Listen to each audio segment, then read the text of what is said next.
Hello to all students of 9th class and their parents. मैं सिद्धार्थ पाठक, आपका science teacher from Shivalik Academy. आज हम first chapter को आगे कंटिन्यू करने जा रहे हैं। इस पार्ट में हम क्या पढ़ेंगे आज? My favourite topic diffusion. Diffusion का मतलब क्या होता है, डिफ्यूजन क्यों होता है, क्या एग्जांपल्स हैं, डिफ्यूजन कब ज्यादा होता है कब कम होता है, डिफ्यूजन किस किस चीज के बीच में हो सकता है, सारी चीजों के आंसर आज हम इस लेक्चर में आपको देंगे। तो सबसे पहले what is the meaning of diffusion. मैं डेफिनेशन समझाने से पहले एग्जांपल्स लेना चाहूंगा जिससे कि और क्लैरिटी मिले हमें। मैंने आपको पिछले लेक्चर में भी बताया था, लाइक मैं यहां पर एक परफ्यूम की बॉटल को खोलता हूं तो एकदम पूरे रूम में परफ्यूम की खुशबू फैल जाती है। क्यों? क्योंकि परफ्यूम जो निकलता है बाहर वो भी छोटे छोटे वेपर्स की फॉर्म में होता है, वो एक गैस बन जाती है निकलने पे। और एयर भी क्या है? गैस। तो एक गैस दूसरी गैस में क्या हो जाती है? इंटरमिक्स। और जब दो गैसेज आपस में इंटरमिक्स हो जाती हैं उसे क्या कहते हैं हम? Diffusion of gases. तो बेटा दो सब्सटेंसेस का पार्टिकल्स का आपस में मिल जाना इज नोन एज डिफ्यूजन। अब वो सब्सटेंस कौन हो सकते हैं? पहली चीज, गैस गैस आपस में मिक्स हो रही है, जैसे perfume and air. Another example, liquid में लिक्विड भी डिफ्यूज हो सकता है, जैसे कि वाटर ले लीजिए, पूरा ग्लास कांच का लीजिए, ऊपर से इंक की एक बूंद डाल दीजिए। आप क्या देखेंगे, जो इंक है उसके ड्रॉप पूरे में वाटर में मिक्स होती नजर आएगी आपको। तो वो मिक्स होने को हम क्या कहेंगे? डिफ्यूजन। क्योंकि particle of ink and particle of water are mixing together, intermixing, तो that is diffusion of liquid in liquid. तो क्या सॉलिड में भी सॉलिड डिफ्यूज होता है? यस, डेफिनेटली होता है। एक एग्जांपल आपको बोलता हूं, लाइक आपके स्कूल में अगर चौक वाला बोर्ड है, उस चौक वाले बोर्ड पे जब चौक से कुछ लिख के आप चले जाते हैं, उसे रब नहीं करते, 2-3 दिन बाद आके आप अगर उस पॉइंट को देखते हैं तो रब करने के बाद भी कहीं हल्के से चौक के निशान पड़े रह जाते हैं। क्यों? चौक का जो पाउडर है वो सॉलिड है, जो ब्लैक बोर्ड है वो भी सॉलिड है। तो सॉलिड के ऊपर सॉलिड क्या हो गया? डिफ्यूज हो गया है, तभी उसके मार्क नजर आते हैं, आपको निशान नजर आते हैं। तो अभी हमने क्या सीखा? एक चीज, डिफ्यूजन क्या है? एक चीज के पार्टिकल दूसरी चीज के पार्टिकल में मिक्स हो जाएं तो उसे क्या कहते हैं? डिफ्यूजन। सेकंड पॉइंट क्या सीखा हमने? गैस में गैस डिफ्यूज हो सकती है, लिक्विड में लिक्विड डिफ्यूज हो सकता है, एंड सॉलिड में सॉलिड डिफ्यूज हो सकता है। मैं ये बार बार क्यों बोल रहा हूं? क्योंकि ज्यादातर बुक्स डिफ्यूजन के मैक्सिमम एग्जांपल किस पे देते हैं? गैसेस पे देते हैं। बट एग्जांपल्स गैसेस के अलावा सॉलिड लिक्विड पे भी बहुत है, हम डिस्कस बुक्स में नहीं करते ज्यादा। तो diffusion is not restricted to gases only, it can be for liquids and solids also. तो बेटा इसके कुछ एग्जांपल मैंने आपसे डिस्कस किए। सेकंड एग्जांपल देखिए जो मैंने लिखा है, स्मेल ऑफ हॉट फूड। ये हमारा एक क्वेश्चन भी है, अभी हम आगे डिस्कस करेंगे। मम्मी जब किचन में कुछ टेस्टी गरम गरम सा बनाती हैं तो जब वो बना रहे होते पूरे घर में खुशबू फैल सकती है आपके। क्यों होता है ऐसा? क्योंकि जब किसी चीज को गर्म करके बना रहे हो तो उसमें से वेपर्स निकलते हैं, वेपर्स मतलब गैसेस निकलती हैं। वो गैसेस फिर एयर में मिक्स हो जाती है, एयर भी एक गैस है, तो वो मिक्स होने को क्या कहते हैं? डिफ्यूजन। वो डिफ्यूज होकर आपके पूरे घर में चले जाते हैं और आपको क्या आती है? खाने की खुशबू आती है। सिर्फ गर्म खाने की आती है, ठंडे की नहीं आती। आइसक्रीम मम्मी खोलती हैं अगर किचन में तो किसी को पता नहीं चलता। क्यों? उसका आंसर अभी हम आगे थोड़ी देर में देंगे आपको। Diffusion of ink in water पढ़ लिया। सॉलिड का सॉलिड में मतलब chalk on black board, ink in water liquid liquid में, और ये एग्जांपल किसके ऊपर वाले हो गए? गैस गैस में। तो आइए देखिए अब आगे हम सीखते हैं कि डिफ्यूजन होता ही क्यों है, क्या जरूरत है डिफ्यूजन होने की। तो आइए बेटा देखते हैं क्या प्रोबेबल कॉज हो सकता है डिफ्यूजन का, मतलब क्या चांसेस हैं कि किस वजह से डिफ्यूजन होता है। काफी बुक्स में मैंने सर्च आउट किया, डिफ्यूजन का एग्जैक्ट कॉज कहीं प्रॉपर क्लियरली लिखा नहीं हुआ। तो मुझे जो कुछ बातें पता चली मैं वो आपके साथ डिस्कस कर रहा हूं। फिर भी आप अपनी स्कूल में मैम से डिस्कस करके इन पॉइंट्स को मैम से पूछ के लिखेंगे। देखिए बेटा पहला क्या है? Difference in concentration of two gases, difference in pressure of two gases. अब इस बात को समझेंगे हम कैसे। What is the meaning of concentration? Density पढ़ा था लास्ट लेक्चर में, उसी हिसाब से कि किसी जगह पे कितना मटेरियल भर दो तो डेंसिटी ज्यादा है, तो उस चीज की कंसंट्रेशन भी क्या हो गई? ज्यादा हो गई। तो अब पहले इस एक्सपेरिमेंट को देखते हैं। अच्छा उससे पहले एक और बात, कंसंट्रेशन वर्ड समझ आ गया आपको? Now what is the meaning of pressure?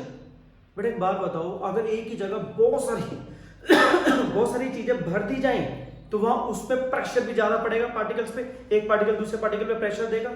तो ज्यादा कंसंट्रेशन होने से प्रेशर भी इंक्रीज हो जाएगा। तो अब आप पहले एक्सपेरिमेंट देखिए, फिर मैं कॉज को और डिटेल में लेता हूं। बेटा एक ये गैस है, एक ये गैस है, भरी पड़ी है, कंसंट्रेशन ज्यादा है, कंसंट्रेशन कम है। मैं अगर इसको ऐसे हटा दूं तो ये गैस भाग के उधर जाएगी, जगह ले लेगी आपस में। डेफिनेशन को दोबारा देखिए, कब तक दो गैसेस आपस में मिलेंगी? Till the uniform mixture is form, जब तक दोनों बराबर बराबर, यूनिफॉर्म मतलब इक्वल इक्वल मिक्स ना हो जाए जब तक, तब तक ये इधर से इधर गैस हाई कंसंट्रेशन से लो पे जाती रहेगी, हाई प्रेशर से लो पे जाती रहेगी, तब तक मिक्सिंग होगी। अब बेटा एक बार इसमें देखना, पहले ही भरे पड़े हैं यहाँ पर दोनों गैसेस के पार्टिकल भरे पड़े हैं। मैं अगर इसको खोल दूंगा तो आप क्या सोचते हो, बहुत सारे पार्टिकल इधर से उधर चले जाएंगे? कहां जाएंगे, जगह ही नहीं है। तो जब प्रेशर दोनों तरफ ऑलमोस्ट सेम है तो बहुत कम पार्टिकल इधर से उधर जाएंगे, तो डिफ्यूजन बहुत कम होगा। और यहाँ डिफ्यूजन क्या होगा, बहुत ज्यादा। यहाँ प्रेशर बहुत ज्यादा है, यहाँ प्रेशर बहुत कम है, तो इन दोनों में फर्क ज्यादा है, डिफरेंस इन प्रेशर ज्यादा है, तो मिक्सिंग ज्यादा होगी। प्रेशर ऑलमोस्ट दोनों में सेम है, तो प्रेशर का फर्क ही नहीं है, डिफरेंस ही नहीं है, तो मिक्सिंग भी क्या होगी, कम कम होगी। तो इसमें डिफ्यूजन होगी ज्यादा, इसमें डिफ्यूजन होगी कम। तो कंसंट्रेशन का फर्क नहीं होगा तो डिफ्यूजन कम होगी या नहीं होगी, प्रेशर का फर्क नहीं होगा तो डिफ्यूजन नहीं होगी या कम होगी। तो डिफ्यूजन के होने का कारण क्या पाया गया, दोनों गैसेस के कंसंट्रेशन में फर्क होना या दोनों गैसेस के प्रेशर में डिफरेंस होना, उससे दो गैसेस आपस में मिक्स होती हैं, डिफ्यूजन शो करती हैं। तो ये हमारे कॉज पढ़े हैं हमने। अब हम टाइप ऑफ डिफ्यूजन देखेंगे। टाइप कहने का मतलब gas gas, solid solid, liquid liquid, कुछ उसको और एग्जांपल पे डिस्कस करेंगे। तो इसमें अब हम क्या सीखेंगे, गैस में गैस कैसे डिफ्यूज होती है, लिक्विड में लिक्विड और सॉलिड में सॉलिड डिस्कस कर चुके हैं। फिर एक बार दोबारा कुछ और एग्जांपल के साथ डिस्कस कर रहे हैं। तीन तरीके से हो गया बड़ा diffusion, diffusion in gases, diffusion in liquids and diffusion in solids. अभी आज लास्ट लेक्चर में भी पढ़ा था हमने, डिफरेंस क्या था जब सॉलिड लिक्विड गैस में, और दोबारा पढ़ रहे हैं। बेटा किनके पार्टिकल सबसे तेज आपस में मिलेंगे, high rate of diffusion in gases, और किसके सबसे कम कम मिक्स होंगे आपस में, सॉलिड के। तो वेरी स्लो रेट, रेट मतलब स्पीड, बहुत धीरे है मिक्सिंग की। एग्जांपल्स भी अभी हमने ज्यादातर डिस्कस कर लिए हैं। परफ्यूम एयर में जब आप अगरबत्ती जलाते हैं तो उसका जो धुआं होता है वो पूरे फ्यूम्स पूरे रूम में फैल जाते हैं, वो फ्यूम्स और एयर आपस में मिक्स होती है, उसे कहते हैं diffusion in gases. Leakage of LPG in air, आपके घर जो एलपीजी का सिलेंडर आता है बेटा, जब उसमें गैस लीक होती है तो आपको उसकी स्मेल आनी शुरू हो जाती है। वो स्मेल क्यों आती है? पहली बात तो आपको बताना चाहूंगा, एलपीजी ये वाली जो गैस है इसकी तो स्मेल ही नहीं होती। फिर जब सिलेंडर से निकलता तो आपको किस चीज की स्मेल आती है? इसके अंदर एक पर्टिकुलर कंपाउंड डाला जाता है, इथाइल मरकैप्टन ये उसका नाम है। तो ये लीक होने पे इसकी स्मेल नहीं होती, इसके साथ जो कंपाउंड डाला जाता है उसकी स्मेल होती है। वो कंपाउंड इसलिए डाला जाता है कि लीकेज हो तो पता चल जाए। बेटा अगर ये हो और वो कंपाउंड ना डाले और लीक हो जाए, पता ही नहीं चलेगा, और आप तीली जलाओगे बम फट जाएगा, बुरा हाल हो जाएगा। तो इसका मतलब क्या हुआ, तो लीकेज को डिटेक्ट करने के लिए कंपाउंड डाला जाता है जो लीक के दौरान एयर में डिफ्यूज हो जाता है और आपको स्मेल में पता चल जाता है। तो ये कुछ एग्जांपल्स थे। नेक्स्ट है लिक्विड, ये भी हम पढ़ चुके हैं। इंक वाटर में बेटा मिल्क का थोड़ा सा एक आधा ड्रॉप लीजिए और पानी में डालिए, वो भी वाइट वाइट वाइट में डिसॉल्व होता नजर आता है, दैट इज आल्सो डिफ्यूजन। याद करिए first lecture, potassium permanganate purple colour का, इसका एक छोटा सा पीस भी अगर आप डाल देते हैं उसमें तो आपको याद है एक ट्यूब से निकाल के दूसरी में डालते थे, फिर तीसरी में डालते थे, 10 ml हर एक से निकाल के, तो लिक्विड पर्पल कलर का दूसरे व्हाइट मतलब सॉरी ट्रांसपेरेंट पानी में मिलाते थे तो वो भी पर्पल हो जाता था। तो डिफ्यूजन हो रही थी एक के बाद एक के बाद एक। What about diffusion in solid, ये हम डिस्कस कर चुके, चौक वाला मेटल ब्लॉक वाला। ये तो समझ आ गया, गैस गैस में, लिक्विड लिक्विड में, सॉलिड सॉलिड में। क्या बेटा गैस लिक्विड में डिसॉल्व हो सकती है? बिल्कुल हो सकती है। उनकी डिफ्यूजन पॉसिबल है। पहले एक एग्जांपल लेता हूं, हम कोक पीते हैं, सही है, लिम्का, कैंपा, ये सारी चीजें जो है इसमें क्या किया जाता है, वो लिक्विड होते हैं लेकिन उसके अंदर गैस भरी जाती है। तभी तो बेटा जब उसे खोलो तो उसके बबल्स निकलते हैं, वो क्या निकलता है बाहर, गैस। तो मतलब उसके अंदर गैस को डिफ्यूज किया जाता है लिक्विड में। तो that is example of gas in liquid. तो सोडा नाम सुना होगा आपने, सोडा में भी गैस डाली जाती है, किसमें, लिक्विड में। ज्यादातर एरेटेड ड्रिंक्स में CO2 गैस डाली जाती है। बट एक बात बताऊं, ये ज्यादा पीना अच्छा नहीं होता, because it contain lot of CO2 gas. CO2 gas हमारी बॉडी में एक्सेस नहीं होनी चाहिए। O2 हो तो बढ़िया है, CO2 हमारे बॉडी के लिए ज्यादा अच्छा नहीं है, तो बहुत कम लेना चाहिए। और इन ड्रिंक्स में मीठा भी इतना ज्यादा एक अलग पर्टिकुलर टाइप का होता है जो ज्यादा मीठा लेने से कहते हैं बॉडी में नुकसान होता है। आई एम नॉट डॉक्टर कि मैं आपको बता पाऊं, फिर भी लेकिन सुनने में जो है मैंने आपको बताया। तो बड़े तीनों तरीके की डिफ्यूजन देखी, गैस इन लिक्विड में भी पड़ा।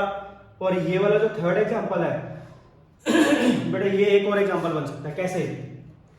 अगर वैसे पोटेशियम परमैंगनेट का डब्बी खोली जाए तो छोटे छोटे पीसेज होते हैं, वो पीस सॉलिड होते हैं, वो पानी में डालो तो वो डिफ्यूज हो रहे होते हैं।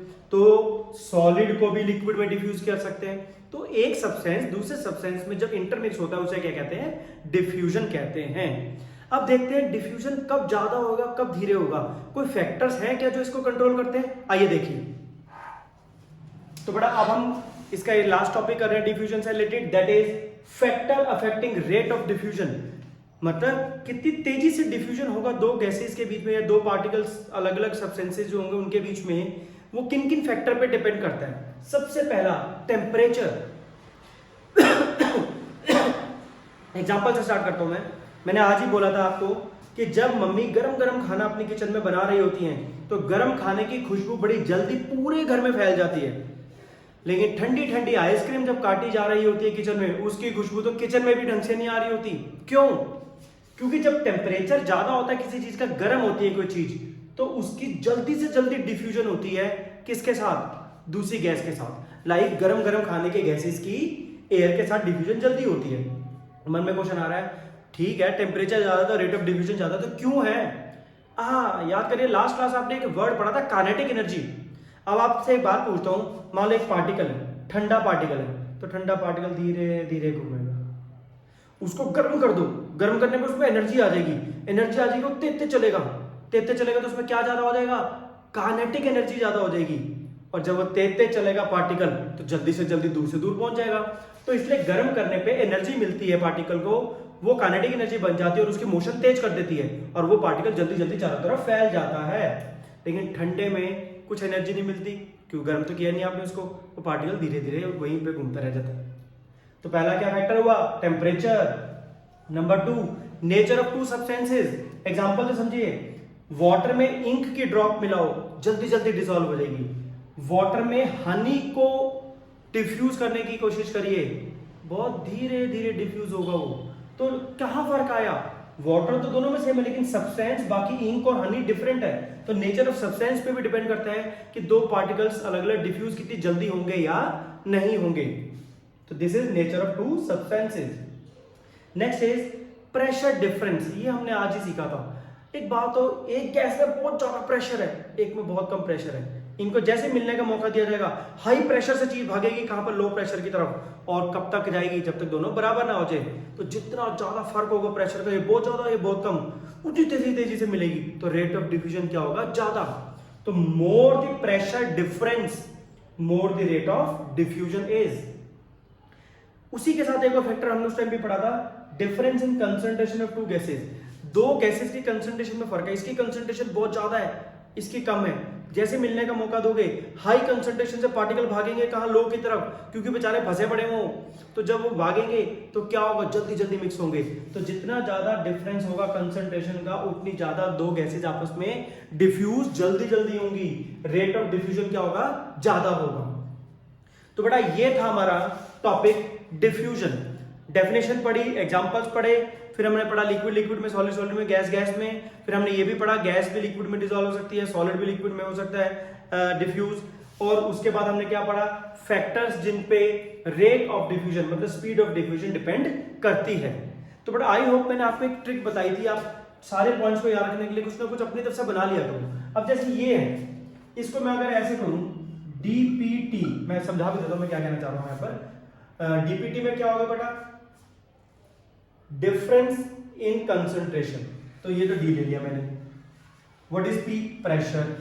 What is T? Temperature. DPT एन ऐसे करके याद रखो। तो बेटा एन कौन हो गया? नेचर। तो जब आप ये चीजें याद रखोगे डीपीटीएन, तो बस आपको सब याद रहेगा।